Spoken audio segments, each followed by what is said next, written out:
Bonjour à toutes et à tous et bienvenue dans ce nouveau tutoriel Photoshop. Aujourd'hui, je vous invite à découvrir un extrait de ma formation sur 6 ateliers de photomontage avec un des exercices pratiques du tutoriel en question. Ce tutoriel est composé de deux parties que je vous mets ici, toute la partie détourage, puis ensuite la partie création, retouche et filtre qui permettront de créer la composition.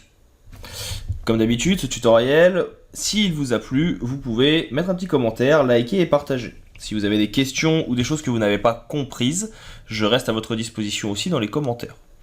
Je rappelle qu'un code promo est disponible dans la description pour pouvoir avoir ce tutoriel à moindre coût, et je vous mets également le lien vers celui-ci. Si ça vous intéresse, vous verrez qu'il y a 5 autres ateliers de retouche photo, ou plutôt de photo composition, pour bien prendre en main les outils. J'espère que ce tutoriel vous plaira. Je vous dis à tout de suite pour son visionnage dans le reste de la vidéo. Pour le prochain atelier, on va venir réaliser un type de photomontage un petit peu vintage, mélangeant de l'espace et des photos que l'on peut croiser assez régulièrement sur Pinterest ou sur Behance. C'est un format que je ne réalise pas très souvent, mais je connais les bases et je pense que ça peut vous intéresser de voir comment on peut les réaliser. Pour cela, on va avoir besoin d'une photo d'un personnage, de la lune, de notre petit espace, notre voie lactée, et d'une plage. On va commencer ici par venir prendre la photo de la voie lactée, faire un CTRL A et un CTRL X pour couper. Et je vais venir la coller ici, la photo. On a notre petit cadre de sélection qui apparaît parce que j'ai coché l'option de transfert et je vais venir l'agrandir de façon à ce que ça apparaisse dans la photo. Alors là, vous allez me dire, l'incrustation n'est pas exceptionnelle. Pour arranger ça, on va cliquer ici sur le petit cercle dans un rectangle pour mettre un masque de fusion. Et je vais prendre mon outil dégradé. Je vais me mettre avec un dégradé linéaire, qui est le premier qui est ici à 100%, et faire un clic droit. Et je vais prendre le deuxième dégradé. C'est le dégradé de couleur de premier plan vers transparent. L'idée, c'est que avec ce dégradé, si je viens ici donc réaliser un dégradé de noir vers blanc, automatiquement, il va effacer ce qui va être noir et va laisser le reste visuellement lisible. J'agrandis un petit peu parce que là, j'avais dépassé, il y avait un petit peu de texture pas intéressante. Et donc là, si je fais mon dégradé du bas vers le haut, je vais rester appuyé sur Shift pour avoir ici, comme vous le voyez, une ligne droite. On va pouvoir venir, hop, petit à petit, incruster notre ciel. Donc là, vous voyez que on a donc le dégradé qui est fait.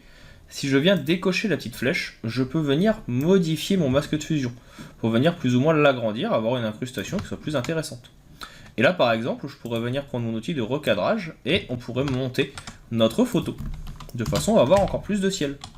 Alors là, vous allez me dire qu'il y a une démarcation qui n'est pas exceptionnelle. Donc on va prendre le pinceau, on va venir l'agrandir, clic droit, dureté à 0.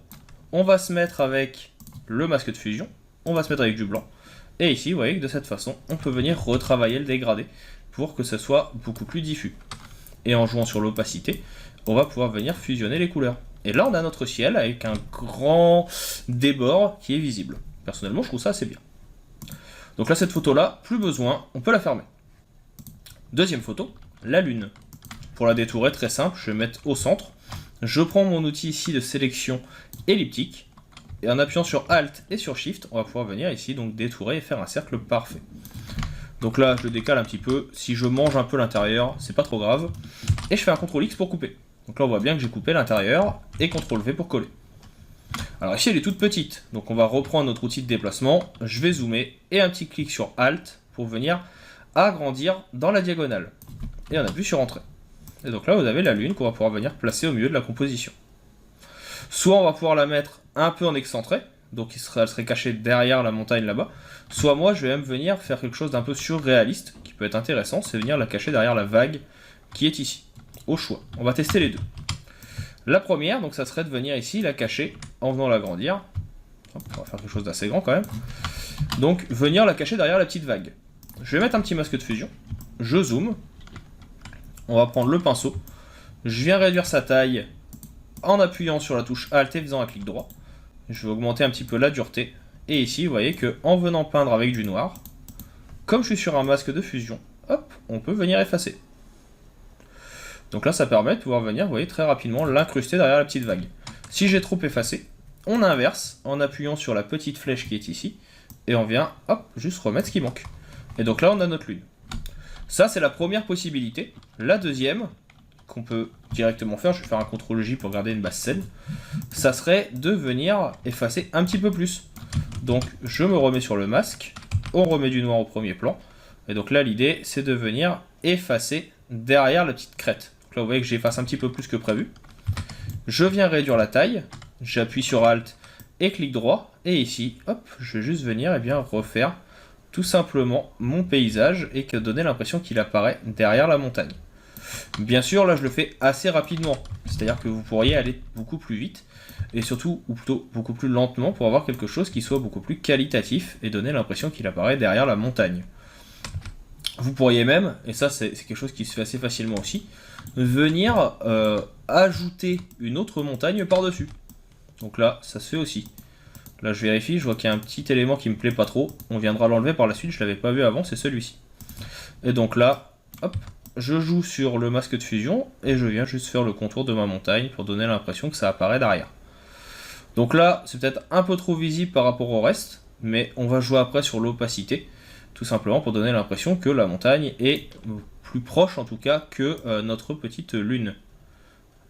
Et donc là, pour ce faire, je vais agrandir la taille, je vais venir baisser la dureté, on va venir baisser un peu l'opacité, et toujours avec du noir, vous voyez ici, hop, je viens ajouter ce qu'on appelle une sorte de perspective atmosphérique, qui va permettre de rendre un petit peu plus invisible le bas de la planète, parce qu'il est un peu plus loin, et donner l'impression que ça, c'est un petit peu plus devant. Alors au choix, l'un ou l'autre. Personnellement, celle-là, je la trouve assez intéressante, donc on peut rester sur celle-ci. Donc là, on a déjà incrusté rapidement notre élément. Ce qui peut être bien, c'est d'y ajouter un spectateur. Pour ajouter un spectateur, on va aller chercher un personnage, qui est ici. Je prends mon outil de sélection rapide, et je fais sélectionner un sujet. De cette façon, il va me le sélectionner rapidement, et en appuyant sur Alt, je désélectionne ce qui ne m'intéresse pas. Ici, je vais zoomer un petit peu, je l'ai déjà fait une première fois en test, donc je sais que il va me manquer certaines petites parties, donc je vais venir juste les récupérer. Là, à l'intérieur, là, sur les manches, et là, on va juste effacer cette partie-là, qui, elle, ne m'intéresse pas. Pour avoir quelque chose d'un peu mieux.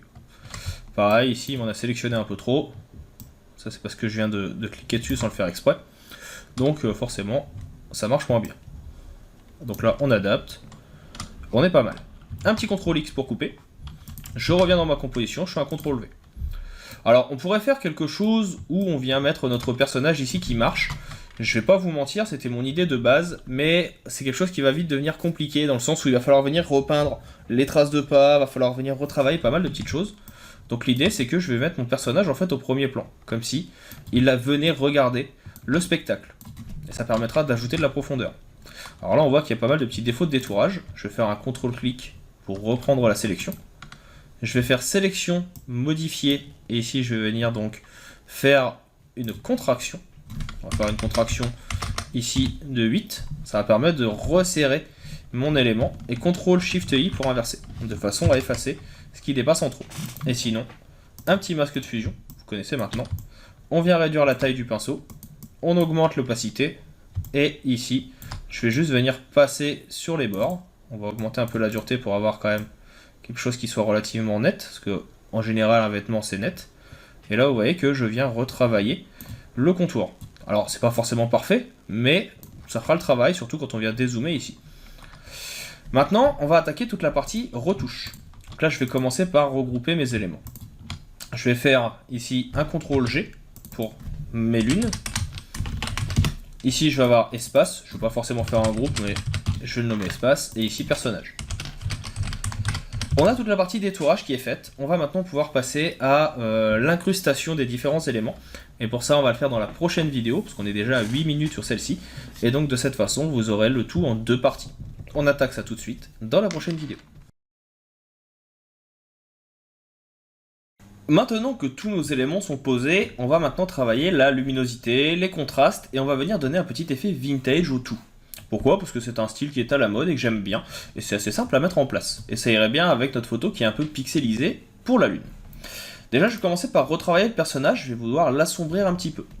Je vais venir ici faire un calque de niveau, Alors, je suis un grand passionné du calque niveau, hein, comme vous avez vu, j'aime beaucoup. Je trouve que c'est assez simple et ça permet très rapidement, vous voyez, de venir modifier la luminosité, de faire ressortir certains contrastes juste en jouant avec les petites manettes. Donc, autant en profiter. Là, vous voyez tout de suite le avant-après, on vient assombrir notre personnage au premier plan.